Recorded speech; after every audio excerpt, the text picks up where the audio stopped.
So what's your current business?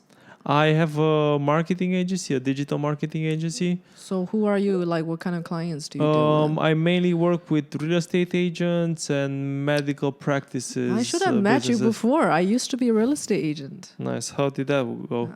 Wall.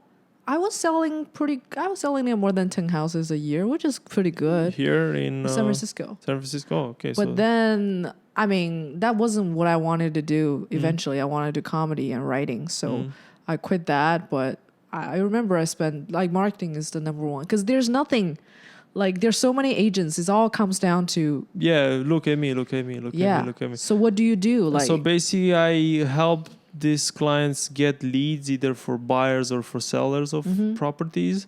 And then I put all the leads through a CRM software that follows up with them. Do you have like customer service people? Yes, I do have a team that calls all these leads to pre-qualify them. Oh, shit. To find out, hey, do you want to buy a house? Do you work with a real estate Do you know agent? Real Geeks?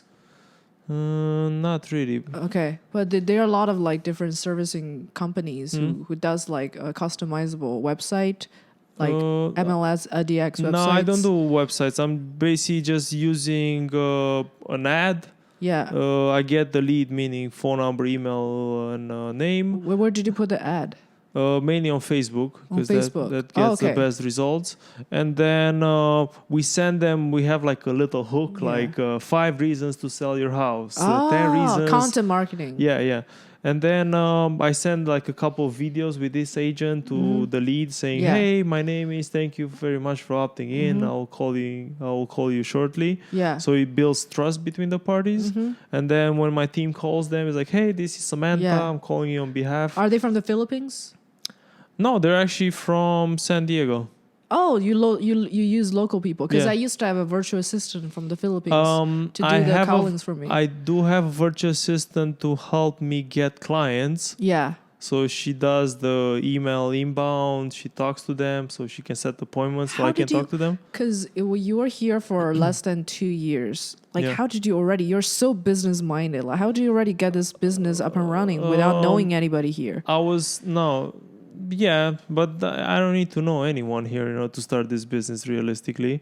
I was doing online marketing for like 5 years now. I had a shop. I was having a drop shipping shop. Yeah. And then I sold it.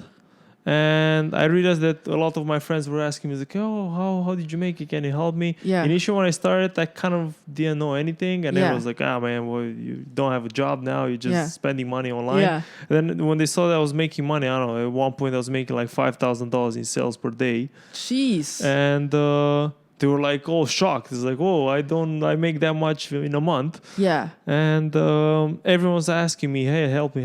And then I was like, okay, but if I help them, of course, they're my friends. Everyone expects me to help them for free. So in another way, like, you make so much money through your drop shipping because of your successful marketing strategy. Yes, correct. And then you think, okay, so people are so interested in how did you you do it? Then I was like, I can help you, but I need to gain some of it. I cannot help everyone for free. I need to still pay rent. So does it work the same whether you're a real estate agent or you have an online shopping store? The idea, yes, is the same. The strategy is a bit different. So I learned Facebook ads then and Google ads. And now it's just a matter of, instead of targeting people that love whatever Apple products, I target people that are interested in buying a house and they have an income between this amount and this amount. They're married, they have a kid on the way and so on, to find like a perfect candidate to buy a house. Because I'm not going to target students. Students are not going to buy a house. I'll target people that, for example, work for a company and you can. Facebook and Instagram has a pretty good tool to narrow down. Yeah, it's the same. It's the same one. Is you can basically Facebook. Do you do Google Instagram. PPC?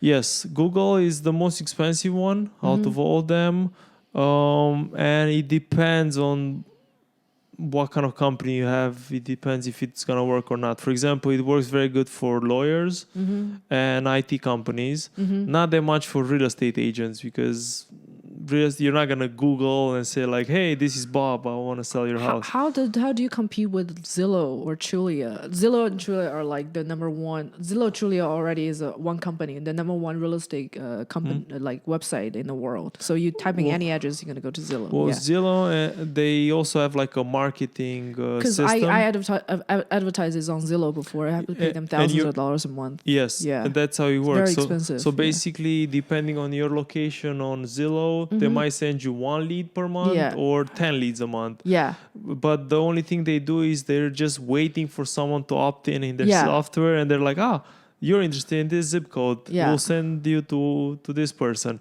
Well, on Facebook, you just target everyone in that location. Yeah. So I can guarantee a certain amount of leads per month to my clients. Instead, Zillow is kind of like, well. Do you charge a flat fee or do you? I charge per lead provided. That's pretty good. And there's no minimum? No retainer? I do have like 100 leads minimum. Okay. Because I do get like a conversion rate between 2 to 10%.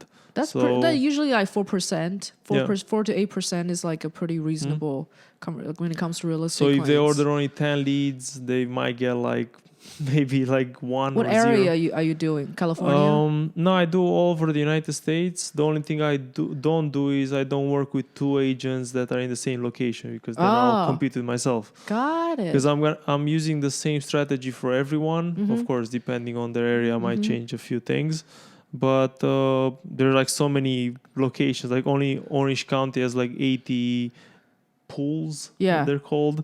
So there are 80 potential agents I can work with, and Orange County is like pretty small. Like it's not that big. Orange County is a pretty good market because you don't really change your pricing, based on the housing price, do you? No, I do have like a fixed price per lead, and that kind of covers all over the United States. In some areas, I might make a little less money or more money, but still, as long as the client sees results, they're still gonna continue ordering leads from me. Like some people are already ordering like 300, 400 leads per month from me. Of course, they have like brokerage companies and they might get more leads. How do you get familiar with this thing so quickly in another country? That's just because for me, right? Like I had problem. Did you ever trying to find a job? Because I used to I tried looking for a job and I couldn't find any. Last time I had a job was that time in corporate. That's it. And you're forever. You're like you don't want to do that. No, I don't know. Like for some, my dad is also entrepreneurial. Yeah. And I know that he's been going through different struggles throughout his career. Like he had this business, then he went down, then he had this business, and then what I had was something similar. Like I had entertainment company. I had also a short stay renting company in Amsterdam. Then I had the online shop. Now I have social media marketing. And then I learned from all these things. Like for example, from the short stay renting company, I learned some basics about real estate. Like you mean short sale? Short stay.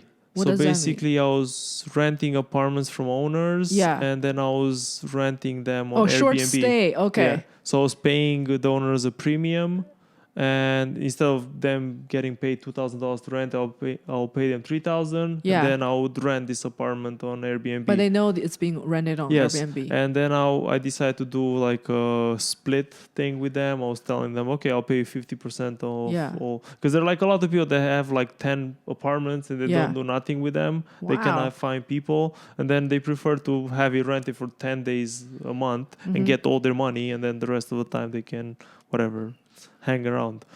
This is, not to brag about my own show. I think my show is so interesting because literally before you, I interview like other people who are stand-up comedians. They're like, I'm living my car to chase my dream. Well, and you're like, completely different. That's so interesting. I have a story like this. The only thing I would not do is still sell my cryptocurrencies. I promised myself that if I become so poor, I'll still keep my crypto. I'll just live under the bridge. I can move in with my with parents. your hard drive full of bitcoins. I don't think that thing works for people in Europe at least. Like here in the United States, it's a bit weird. Everyone's like, I'll live in my car to. But in I Europe, I can't. can move in with my parents. I can stay with my parents for 5 years, and then whatever I'll take, unless they're still not. That's the thing. Like I like money, right? But I'm fine with not making a lot of money. But I need to have enough to have a roof over my head. Like that's the baseline. Without that baseline, I can't like do all the kind of first world dream chasing. Yeah. I don't know. Is Romania considered a second world, or China's a third world country? Yeah, like, I think it's similar to China, to be honest. Yeah, maybe a little bit better, but we are both we both used to be a communist country, so the bullshit that we went through. We still have a communist similar. mentality. Like most of the politicians are older communists that are now like, oh, I'm a Democrat. But like your parents or your grandparents' generation, they fucking suffered. Yeah. Through not having shit, right? So because of that, I think that's like in my DNA. It's like I gotta have some shit.